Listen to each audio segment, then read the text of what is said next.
yàqu-yàqu yu ñu fa nemmeeku dinañ dem ci kanam tuuti fële ca Kolda tey jile mooy ñaareelu bés àtte Lamine Diack ginnaaw benn fan bañ ko ajee démb moom mi jiite woon I2AF di athlétisme ci àdduna nag tey jile ci ngoon lañ koy déglu ci suba si Habib Cissé di ki ko doon xelal ci wàllum yoon moom moo jàkkaarloo woon ak àttekat bi loolee lépp tënk la mbokk yi ne sotti ñu yaatal ko.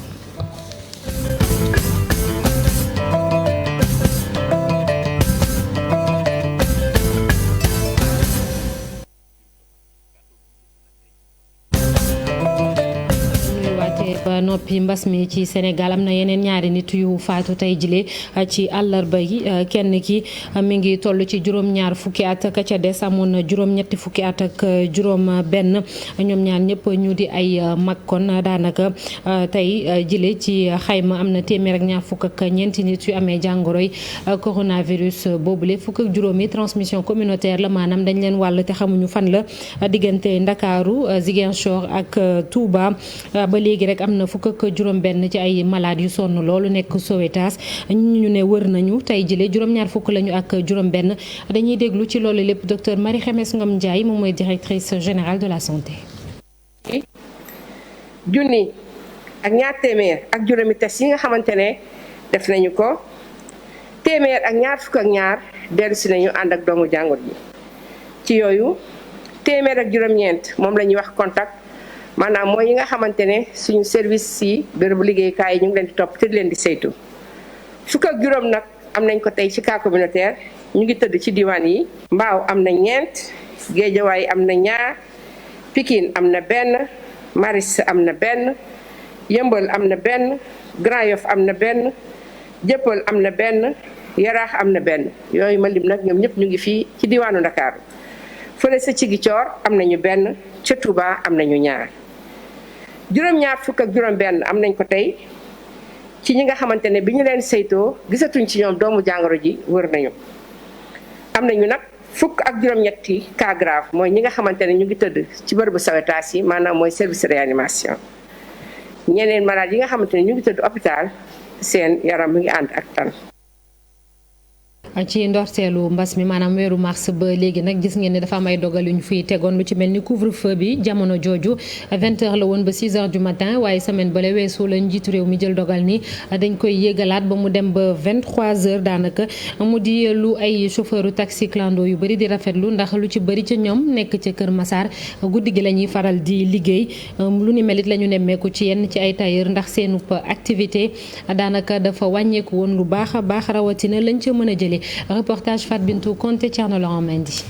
bi corona bi tàmbali fii ci Sénégal nguur gi dafa taxawaloon li nga xam ne moom la ñuy wax couvre-feu mu tàmbali woon ko ci 20h ñoom chauffeur clando yi nga xam ne ñi ngi nekk ci Kër Massar te di liggéey guddi gi yëpp 20h boobu métti woon na lool ci ñoom. billaay walaay métti woon nañ si ñun trop sax ndax dañuy wàcc ni bu ñu yor sax lu ñu yóbbu si kër ga. waa jamono bi ñuy def 20h moom instant bi mooy loolu da ngay toog ba 20h da gis sax client bu la ne yóbbu ma. moom 20h métti woon na trop da ngay ñëw. doo am loo jox maire bi dépense. Mbay mi nga xam ne ab tailleur la couvre-feu 20h boobu it yëgoon na ko lool ci wàllum koom-koomam. na métti ñoom lool wax dëgg yàlla parce que dem nañ benn mois boo xam ne moom doo gis koo ñëwal et puis xam nga nekk tamit xam nga soutien de famille xam nga nekk père de famille xam nga ñëwoo et puis daal moom daal doy na waar ko chance dëgg nag mooy nga sa atelier nekk ci sa kër quoi atelier bu nekk ci kër di nga mën a tëju ci biir atelier bi xam nga nekk ci biir kër gi di ñëw quoi mais quand daal ñu ñi xam da ne ci kaw tali bi nii xam nga doo ko mën vraiment mais méttoon na moom dëgg yàlla méttoon na trop. àllarba bi ñu weesu le couvre-feu bi nguur gi yokk ko jëmale ko ba 23h mu nekk loo xam ne nag soulagement la ci chauffeur taxi clando yi li pour Kër Massar tolloon na ay jamono pour nga gisaat nit sax da doon metti quoi tolloon na jamono jooju quoi mais instant bi nii ñu ngi sant bu baax a baax parce que ñu ngi gis par benn waaw léegi yóbbu nañ ko 23h tane na quoi waaw parce que ñun tamit dañ daan liggéey ba fajar est-ce que comprendre nga mais konte loolu suñu njiit yi wax tamit dañ ciy ànd ak ñoom pour feebar bi moo tax quoi wala du tëj buntu wàcce frontière wàcce lépp quoi dina bàyyi tuuti ngelaw di jàll quoi ñu ngi sant quoi bu baax a baax quoi. sant yàlla instant bi moom bu ñu ko yóbbee 23h moom sant nañ si yàlla bu baax ndax njaboot yi moom ñu ngi dund normal. moom Mbay sax jàpp na ni naam lu am solo la 23h bii nga xam ne jamono ji def nañ ko ci couvre-feu bi wante nee na bu sañoon tabaski baa ngi jub si ñu yokkal leen heure bi tuuti jël nañ ko ci 21h bi yóbbu ko 23h dañ ciy sant yàlla bu baax a baax parce que loolu tam suñu mbégte la quoi. bu baax mais nag bon ak tabaski bi gis nga tabaski tam xam nga vraiment ñu ngi ñaan daal comme tabaski bi ñëw na te ñun ay téer lañ te lu ci ëpp ñun ci événement bi xam nga lu ci ëpp ci la ñuy gën a gagné benn somme bi xam nga ñu ñaan yàlla daal xam nga comme gars yi comprendre ñu bu tabaski bi jotee xam nga comme 23h la ñu mën a kii yàlla jàppale téer yi quoi benn ko ñu mën a fanaanaale pour dóor seen affaire yi waaw. bii nga xam ne moom moo di coronavirus ba muy tàmbalee nguur gi dafa jëloon ay mesures yoo xam ne mesures yu takku la woon couvre-feu bokkoon na ci ñu ci bëri daan liggéey amoon nañ ci ay jafe-jafe ngir mën cee génn. ñeneen ñu amay ay jafe-jafe ci mbas mi muy ñuy ubbi ay école privée booy xool seenu lim sax jéggi na 2 junni ak juróom-ñetti téeméer ci Sénégal gi yëpp dañoo mer bay futt nag ndax koppar gi état bu Sénégal génne ngir dimbali leen 1 milliard ñu ne loolu dafa néew loolu. ñi nekk fii ci Ndakaaru ñoom ñu ngi doon jàkkaarloog taskatu xabaar yi fële ca Géejawaay ka yor seen kàddu Mamadou Jonn lay wuyoo ci micro Salif Sow ak Malick Diop. ñun ñi booloo tey nekk fii nekk benn dànk di ay responsable ci école privée bi ñooy xamal nguur gi ne ko na jëlaat loolu muy 1 milliard boobu mu ne daf ñu koy delloo na ko xoolaat ndaxte 1 milliard boo ko jëlee bëgg ko séddalee 2 junni école ak juróom-ñetti téeméer ak juróom-ñaar fukk ak juróom mën nañ ne ku ci nekk 350 000 maanaam juróom-ñaar fukki junni ngay am buñ ko doon jël ci ñeenti weeru crise yi nga xamante ne tey ji moom la ñu am du mat 100 000 francs day nekk fukki junni ak ñeent yoo xamante ne nii école bu nekk moom ngay am par weer juróomi élèves suñuy école bu ñu fayee romb loolu ci ku toog ñeenti weer xëyoo amoo salaire fayoo ki la loué wanaa dara kon tey ji milliard boobu bum ñu jaxase ak suñuy parents d'élèves ak suñuy jàngalekat du dërëm boo xamante ne am na fu mu ñuy yóbbu leneen li nga xamante ne ñu ngi ciy woo état mooy que bii yoon li ñu bëgg te teg ci suñu tànk mooy xale yëpp ay dellu école li ko dalee nag préscolaire bi ñuy wax jardin ba ca terminal kenn du des benn classe duñ ko tëb classe yëpp ñoom ñooy jàng si ñoom nag nañ jël seen matuwaay mais ñun dinañ fexe suñuy élèves yooyu yëpp ñëw jàng si. ñu ngi signaler aussi que ne xale yooyu ñoo nekk ci mbedd mi tey terrain football yi ñoo fa nekk place su géej yi ñoom ñoo fa nekk Njaga Njaay boo dugg 42 places la moo gën a xat classe tey foo romb dawal vélo xale yi la est-ce que foofu lañ gën a nekk en sécurité.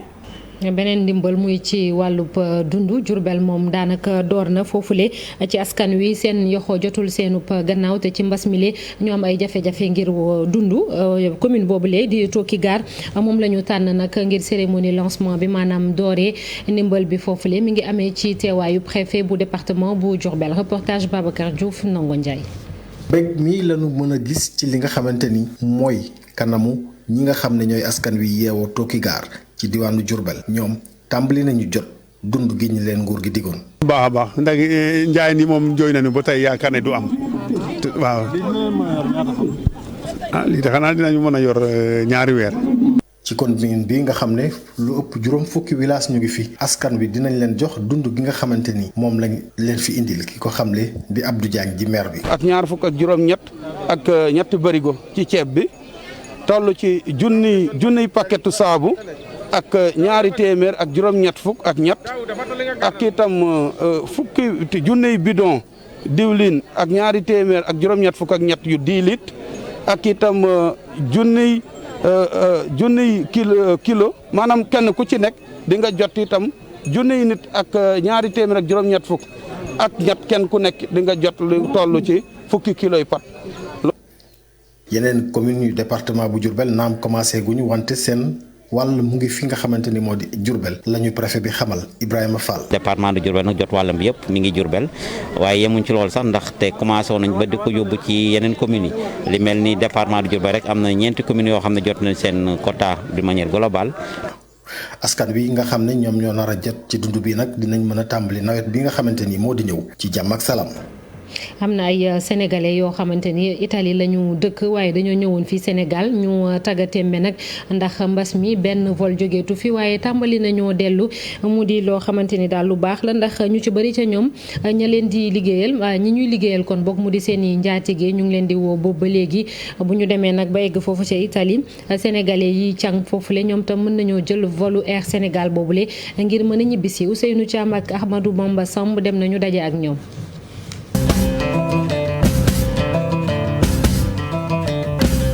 gannaaw ba leen fi mbas mi tëyee ay weer a ngi nii nag ñi di sénégalais yi nga xam ne ni dañuy yëngu ci réewum Italie tey ji nag mën nañoo delluwaat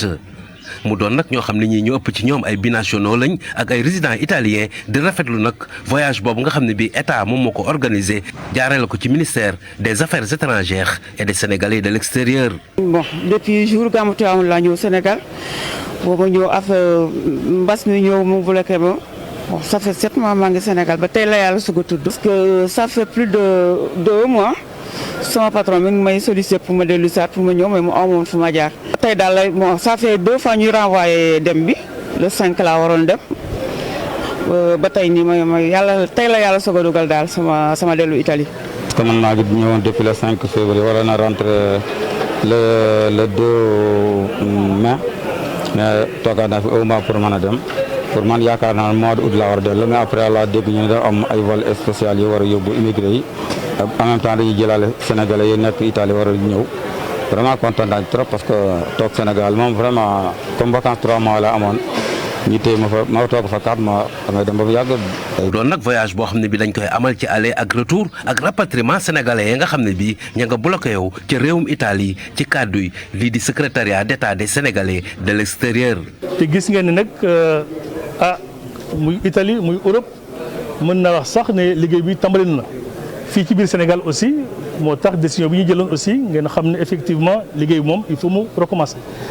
donc loolu indi woon ci jafe-jafe yu am solo parce que nag boo waree liggéey te mënoo liggéey dem sa liggéey parce que da nga bloqué ci beneen réew te liggéey boobu boo fan teewul ñu jël keneen loolu aussi nekkoon njaqare bu am solo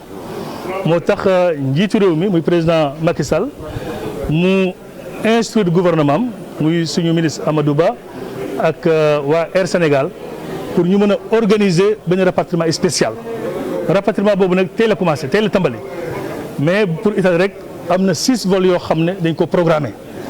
pour ñëpp ñoo xam ne ñoo ngi woon ci biir réew mi war a dellu Italie ñu mën a dem ci ni mu gën a gaawee mais également en toute sécurité. ci kàddu autorité yooyu nga xam ne nii ñoom ñoo yore en charge sénégalais yi dund ca bitim réew 2 junni ak téeméer ak fukk ak juróom ci suñuy naatangoo ñoom nag ña nga bloqué woon fépp ci àdduna bi ca jamono jooju nag lu tolloog 2 junni ak 2 téeméeri binationaux ak ay résidents italiens ñi ngi bloqué woon fii ci suñum réew. jërëjëf Ousseynou Thiam Descos di direction bi ñu dénk muy xool ci yan anam la ñuy tabaxee ci suuf si moom nag tey jii dafa xëy dem ca Phare des Mamelles rawatina ca suuf ndax ca wàll woowule dafa am ñu nekkoon di fa tabax wala ñu fa nekkoon dëkk fa waaye ñoom ñooñee ñëpp lañ fa jëlee ba noppi dakkal liggéey yi foofu la ñu ne nag site bi dañ ko nar a defaraat ndax fan yëpp dégg ngeen ñuy coow lii di littoral bi maanaam pegg géej beeg niñ koy saaxee ki fi nekkoon ministre di Habib Sy moom nag am na lu mu xamle nee na Abdoulaye Wade mayoon na ko ab terrain bu toll ci 200 mètres carrés foofule waaye ginnaaw ba mu dajeek benn plateforme buy xeex ngir peggu géej gu delluwaat ci Sénégalais yi ak lii di environnement bi mu di Perle nee na ci la bàyyee suuf boobule li muy digal gouvernement bu Sénégal tamit mooy ñu fexe ba lépp lu nekk ci pegg géej bi te teguwul ci yoon ñu dindi ko fa te liy jógee ci pétrole bi ñu mën koo jëfandikoo xaalis boobule defaraat ko Habib Sy dem ba ci édition spéciale ci TFM ak Pape Ngagne Ndiaye dañ koy déglu. wàllu suuf si xam nga man Abdoulaye du joxoon ma foofu 200 mètres carrés ci corniche bi comme président Macky Sall bi ma ñëwee ñoom Pierre Goudiaby seet si ma expliqué ma affaire bi mu demee laajte génn na leen laalu ma jegewuma lu ngeen xam def leen bàyyi na. très bien la nga xam ne moom laa doon fay sax. waa domaine bàyyi naa leen ko. alors mais même bu Wade defoon loolu moo amoon de benn politique boo xam ne bii c'était pour defaraat littoral bi di Maroc jusqu'à Guinée Côte d'Ivoire et consorts alors doon ci waxtaan ay BAD Union africaine et cetera. mais comme la l'a dit Madiambal fi mu nekk comme c'est une catastrophe. et pour man il faut absolument man je suis radical par rapport au littoral il faut tout détruire recommencer à zéro. et peut-être même utiliser une partie des ressources pétrolières bu amee ak minières pour aménager une bonne partie du littoral et éventuellement dédommager si c'est possible. ca Ziguinchor tamit am na coowal suuf lu ci mel ni diggante ñaari communes yi di Mlomp ak Oussouye ca 2018 la ba léegi préfet bu Oussouye sax mi ngi ciy jéem a dox tànku jàmm waaye ay ndaw ñu bëri ca département boobule dañ koy joxoñ baaram tuuma maire bu Mlomp moom am na ay tegtal yu mu joxe ngir ñu fexe ba jafe-jafe yooyu lay jeex ndax fitna bi tax na ba benn ndaw ñu gaañoon ko ak benn bal Boubacar Diassé ak Lamine Mandiang ñoo ñu teewal ci Ziguinchor. gannaaw ba préfet bu Oussouye jéemee defar diggante askan wi yeewu ci village bu Oussouye ak askanu commune bu Mlomp rawatina ñu yeewu ci Jikomol ngir ñu déggoo ci ay tomb yu bari ndaxte dañuy xëccoo suuf ndaw yi dana fii ak taskat xibaar yi ngir ñaaw lu doxalinu préfet bi. maanaam Oussouye village bu ñu ne Oussouye village képp ku dëkk Oussouye ku dëkk ci département bi xam nga luy Oussouye village moom moo am problème ak ñenn yoo xam ne ki dañu dëkk ci village bu ñu naan dëkku Jikomol donc problème boobu yàgg na préfet bi moo ñu oo naan ñu nañ dem daje xam nga en matière de gestion de conflit dafa am nu muy doxee yow doo déglu benn parti dégluwaat beneen parti bi nga xëy rek benn bés rek bëgg a dajale parti yëpp te parti yi ngay dajale ci biir ñooñu dafa oo ñoo xam ne ki ñooñu amuñu benn problème ak village Oussouye amuñu problème frontalier amuñu benn problème ak village Oussouye kon ñooñu mais na oo ñoo xam ne ki ñun dañu ne na oo ñoo xam ne ki ñoom la ñu amal frontière. coowal suuf bu jib diggante askanu ñaari dëkk yuy di Oussouye ak Jikomol tax na ba ñu jàmbal xale bu góor bii toog nii. léegi ñu doon farfari noonu ñu dégg ko bruit bi ci ginnaaw moo doon dem pour xool kan moo fa nekk waa ji dóor premier coup bi laalu ma mais non nit mënul jàkkaarloog nit di ko dóor fetal foog ma dem ma xool effectivement pour que lan la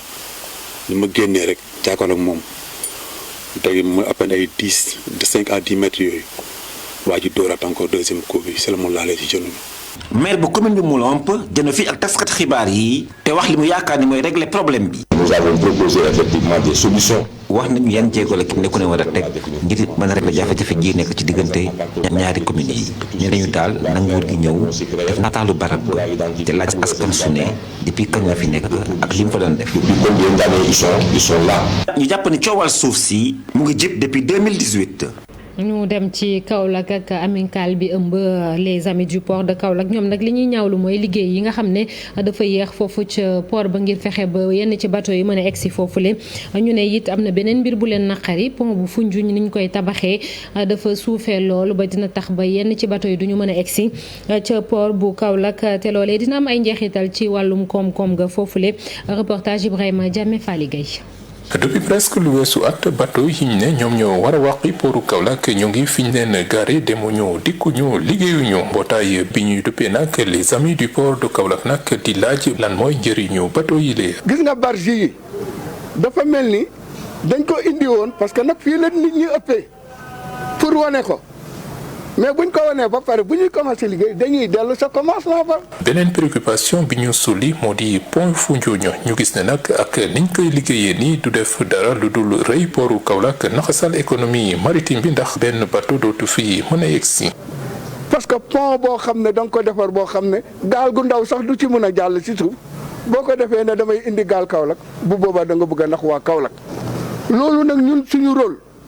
ñun amicale des amis du port. dañu taxawuñ pour xeex de mais dañu taxaw pour yee askan yëpp comme mu doon waa Foundiougne comme mu doon waa Fatick comme mu doon waa Niodior comme mu doon Sénégal yëpp nañu xam ne pont bi buñ ko defee mooy port Kaolack bii dañ koy gas dañ koy sëkk ba dara dootu fi jaar suñu doom yi suñu rakk yi suñu mbokk yi nekk Salin ëpp nañ 3 junni nañu xam ne seen liggéey dafay sakk. bu ñu sukkandikoo ci ñenn ñu jokkool sax jege lool port bi jàpp nañ ne bateau yi fi nekk war a wàqi port bi te seen antenne yi gudd lool pour ñu jàll suufu pont Foundiougne dana jafe lool xanaa kay ñu démonter seeni antenne yooyu de. ñu dem ba Paris ginnaaw bañ ko ajee démb àtte bu Lamine Diack dooraat na tey jile moom mi nekkoon njiitalu I2AF muy athlétisme ci àdduna Cheikh Sidou Sylla moo ñu teewal ca Paris Cheikh Sidou maa ngi lay nuyu. maa ngi lay fay soxna Naata Mbaye. waaw ñu ne Lamine Diack moom ñu ngi koy xaar tey jëlee ci ngoon la war a wax waaye tey ci suba ab jegeñaaleem wax na muy Habib Cissé. waaw Habib Cissé moom avocat la mais benn précision bu importante nee na loolu la bëgg a indi d'abord nee na moom du avocat Lamine Diack moom avocat I2AF la nee na précision bi c'est important parce que dafay bañ li ñuy yaakaar ni moom ci service Lamine Diack la nekk moom nag dafa seetal boppam nee na I2AF nekkul une république bananière moom amul benn sañ-sañ amul benn pouvoir bu muy mën a def pour retarder procédure disciplinaire yi balaa moom nag présidente Rosemary Ino dafa jàng rapport bi ci rapport bi nag mën nañ ci jàpp quelques points yu am importance d'abord financement campagne électorale Sénégal yu amoon 2009 d'abord pour municipal yi à Dakar 2012 pour présidentielle bi ci élection municipale yi Lamine Diack rapport bi nee na dafa ñaan dimbal 450 000 euros pour ci autorité Russie mu jaarle ko ci Valentin Balaknichev xaalis boobu nag dañ ko jël pour mobiliser jeunes yi dugal ko ci campagne bi objectif bi mooy Karim Wade bañ a nekk maire de Dakar ci présidentielle bi ndimbal bi mu ñaan Russie mooy 1,5 million boobu aussi pour nee na pour xeex Abdoulaye Wade mu bañ a nekk président de la République waaye ci rapport bi soxna Naata Mbaye Lamine Diack exprimé wul ci modalité de financement yi loolu moo tax tey dinañ ko xaar parce que ñëpp loolu la ñuy wax après midi bi ndax dina indi ay clarification ci point important boobu waaw ci rapport bi aussi Massata Diack moom dafa contesté lu Lamine Diack wax ci financement campagne électorale yi waaye Nick Davis mooy ex secrétaire général adjoint I2AF moom dafa ne waxtaan nag Lamine Massata Diack te Massata Diack li mu ko wax mooy que Russie jàppale nañu papam ci campagne électorale yi beneen point pour ñuy xaar ay clarification mooy contrat de sponsoring ak banque russe VTB ci rapport bi Lamine Diack dafa ñaan collaborateur mi ñu tardel suspension athlète russe yi pour ñu bañ a ñàkk seen contrat de sponsoring ak banque boobu lan mooy contrepartie bi yaakaar nañ ne aussi dinañu am ay explication ci loolu lañu mën a téye pour le moment soxna Naata Mbaye audience bi commencé na il y a une dizaine de minutes dinañ ko suivre pour jox leen yeneen information incha allah sant ko gërëm ko bu baax a baax Cheikh Sidou Sylla di correspondant bu TFM RFM foofu ca Paris ak leeral li tukkee ci àtte bu Lamine Diack jiite woon I2AF dañuy waxtaanee beneen mbir bu indi coow ci àdduna wërngal këpp muy faatub George Floyd fële ca États-Unis rawatina fële ca Minneapolis altine la woon 20 juróom ci weeru mai benn policier moo ko doon teg loxo ba njatt ko ba mu mujjee ñàkk ba kenam yëfi indi coow ba ay manifestation yu bëree bëri sax am ci àdduna bi yëpp ci gis-gisu sociologue bi xam-xamam màcc tam ci wàllum crime mu di Magaye Seck nee na yëf yi dina tax ba lu bëri soppeeku rawatina fitna gi ñuy teg nit ñu ñuul ñi foofu ca États-Unis moom jàngale na daanaka 4 fukki at foofu ca réew moomule professeur Magaye Seck dañ koy déglu ci micro Ousseynou Diop ak Habib Seck ca Ndax. bi du rek tubaab bii di jóg di dóor di rey di fital di rey li nekk ci biir système bi racisme bi dafa bare ba ëpp fi mu nekk nii looloo tax ñaawteef yi nga xam ne nag léegi leer na ci mbiru nit ñëpp ci àddina leer na ci bëtu ñëpp ci àddina jóg nag dafa jot moom nga gis ci fukki fan ak juróom yi moom moo nekk manifestation bi gën a gudd defe naa depuis 1960 boo xam ne ni def nañ ko ci Amérique ba pare du nit ñi ñuul ñi rek ñoo jóg parce que ñeneen ñi aussi solidarité nit ñu weex ñi mi ngi commencé di yokk quand même ndax xale yi seen xalaat wute na trop ak mag ñi nañ daan xalaate xale yi ñoom nanguwuñu ku leen xooxatal. ñu jàpp ni ñi jiite ñi bokk ci Benno Bokk Yaakaar njiit yi leader yi ñoom fas yéene ñoo déposé benn mémorandum maanaam ay kalaama yoo xam ne dañ koo tënk ci ab kayit fële ci ambassade bu États-Unis tey jile ci ngoon lay doon dañuy egsi ci ponk bu mujj li yëglekaay xëy ak Mamadou Mouhamed Ndiaye. jërë ngeen jëf ni waa kinin gi ak fa mu jaar ba ñu daganal ko ci pajum corona ci réew mi l'observateur xëy na di ñu ko wax ubbil yéenekaay bi gannaaw bi xalaat bi tukkee ci professeur Moussa Seydi ci la ay kàngam di spécialiste yu bari wooteem ndaje ci seen biir ànd ko nag ak docteur Marie Khemesse Ngom Ndiaye directrice générale de la santé bi ñu waxtaanee waxtaan wu xóot ca yaatu ci ni waa kinin gi càmbar biir ak biti xool li mu mën a indi ne ngëneel ci pajum coronavirus bi ca la ñu koy soog a daganale leneen lu ñuy xaar ñu daganal ko ci pajum corona gi te ba léegi dégguñu ci dara moo di Artemisia gi jóge woon Madagascar yéenekaay bi di l'Observateur xëy di ñu jukkil ci page 4 lii tëye mbir yi ordonnance bu war a bàyyee ko ci direction de la pharmacie ak médicament moom la ñuy néggandiko libération xëy ak ñun cib lim akub takk buy wane ne kilifa yi amee wàllu wér gi dem ci réewum Sénégal ñoo ngi def jéego yu am solo ci pajum corona gi ne ci ñeenti fan yi ñu génn juróomi téeméeri doomi aadama ak fanweer ak ñett yu corona woon nekkoon ci loxoy docteur yi wér nañu ba génn l'hôpital docteur Ousmane Gueye moom xëy génn fanaan ci Vox Populi mi ngi bokk moom docteur Gueye ci comité national gestion des épidémies mooy SARS chargé de communication ba nee na li ñuy seetaan ci réew mi mu di bàyyi nit ñi ñuy dem ca plage di fa dajaloo loolee muy tëggal coronavirus bi mboyangaan ubbil ko ay yoon yu mu mën a jaar ba law ci réew mi docteur Ousmane Guèye bu ñu ci jëluti matuwaay dakkal ko ba fu mu mën di yam du jur jàmm docteur beneen ci beneen yéenekaay mu di docteur Babacar Niang njiital suma assistance ci journal La Tribune kàcc yi am ci anam yi ñuy xeexe covid 19 bi ak it ñi bëgg a jaare ci coronavirus bi ngir defar seeni affaire ci loolee lay waxtaan ak waa Tribune xamal leen ne dañuy trafiquer chiffres yi ngir bañ ñuy dégg téeméeri cas coronavirus ci réew mi ci benn bés mu ne it fii ak fukki fan ak juróom ci la ñuy mën a xamee lu leer ci woyefal gi ñu def ci état d'urgence bi couvre-feu bi ana lan la jur ci xeex gi ñuy xeex coronavirus bi Vox Populi nee nañu ma ngay def lu dara jarul ca Touba ndax ci juróom fukki doomi aadama ak ñett yi faatu ci réew mi ndax coronavirus bi fukk ya Touba la ñu dëkk bii di Ndakaaru ak li fi am mu di suuf si ñuy saax-saaxee rawatina fi fare ci peggu géej gi Sud Quotidien Enquête dina kay moom la ñu xëyee Le Quotidien moom it fekk si leen ci coowal suuf li ba wax ñu ne suuf sa wër aéroport bu njëkk ba te am ñu ko tàmbalee saax-saaxi président de la République Macky Sall sant na Mame Boye Diao directeur des domaines ñu dakkal lépp lu ñu fay def moo xam ay travaux la wala spéculation Macky bloqué na lépp loolee ci jéeri ji la ci géej gi it Soleil national mi ngi ñuy xamal ci xëtamu njëkk ne njiit réew mi Macky Sall tëjal na bateau étranger yi waaxi réew mi ne am na lu mat sa fukki bateau ak lu teg yu bàyyee ko bitim réew doon sàkku ay licence de pêche ci kilifa yu Sénégal yi ngir mën a napp ci waaxi réew mi dañu leen koo bañal Mamadou Faye ma jiite woon Petrosen Source A nee nañu dana jafe nit dàqale ko retraite ci réew mi ndax jiite na Petrosen ba retraité ba muy dem ay millions yu bari lañu ko nàkkal jox ko bu nuppi jël poste directeur général Petrosen Holding SA tegal ko ci te booba fekk na mu retraité ca Petrosen ñu bàyyi ko fa yeneen ñetti at yoo xam ne weer wu ci nekk dana jot salaire am ak yamuy àndal yépp ñun ñëpp ci xët mu njëkk l'Observateur ñu ànd xooli Luc Nicolaï ma ca kaso bu kees moom promoteur de lutte bi l'Observateur mi ngi ñuy xamal ne tàmbali na gerew defee ca kaso ba li ko ñu luk ba tax mu fipp moo di lu tax ñu génnee Seydina Fall Bougazelli ca kaso ba te moom boobee ba léegi mi ngi sàkku ab liberté provisoire ñu bañal ko milliard bi état bu Sénégal baaxee école privée yi ci réew mi ngir jàppale leen ko ci jamonoy coronavirus bi Vox Populi nee nañu école privée yi delloowaat nañu milliard ba Macky Sall mi leen ko joxoon ndax li ñuy bañ mooy lekk ñu ba nuppi seen gémmiñ di niin ne benn milliard bi ñu leen jox boo ko calculé li ngay am mooy 2835 école privée yi am ci réew mi école bu ca nekk 350 000 ngay am boo ko séddalee ci ñeenti weer yi ñu tëj ndax coronavirus bi li ngay am mooy ñaar fukki junni yu manqué ñaari junni maanaam 90 000 weer wu nekk ngir école privée bu ci nekk.